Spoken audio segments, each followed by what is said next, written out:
Worse for workers, not better. Worse for women, not better. Worse for First Nations sisters and brothers, not better. Worse for the environment, not better. Don't forget the seniors. Precisely for seniors, for veterans. My goodness, the list could go as long as my arm. It's unbelievable. Sounds like they're copying what Stephen Harper's doing here in New Brunswick. You know, precisely at a time when we got record numbers of people going to the soup kitchen, going to the food bank, moving out west because they cannot make ends meet here in this province, we have a problem. Let me hear you say shame. Shame. Enough is enough. Assez. So, what do we do to fight this, sisters and brothers? We got to unionize. We got to get to the bargaining table. And we got to strike if necessary. Are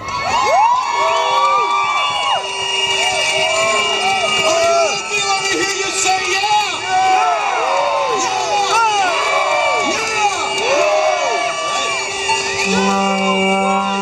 We're fighting back!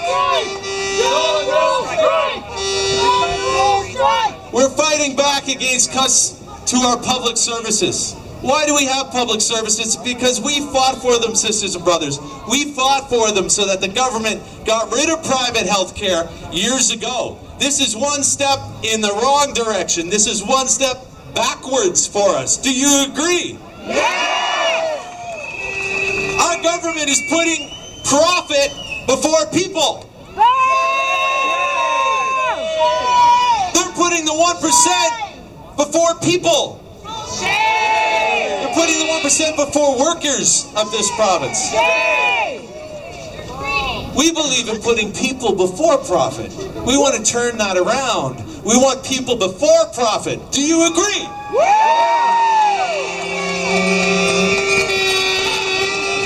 The big issue right now, sisters and brothers, is that we have an economic system that protects the rich, protects the 1%. And you know what? They're not even brave enough to call it that. You know what they've got a policy? They call it, they got it, fiscal responsibility, fiscal restraint. What we're calling it is austerity.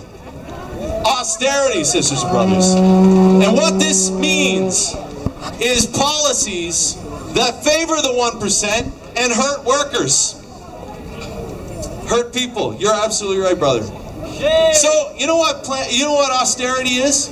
You know what I call austerity? Planned poverty. Austerity is planned poverty. It's government policies that empower the rich, make life worse for us, cut our public services, and guess what's going to happen? We're going to be going to the soup kitchens if we don't fight back. Shut it down. They say there's no money, that's a lie. They got lots of money, sisters and brothers. I'm going to read you a quotation here.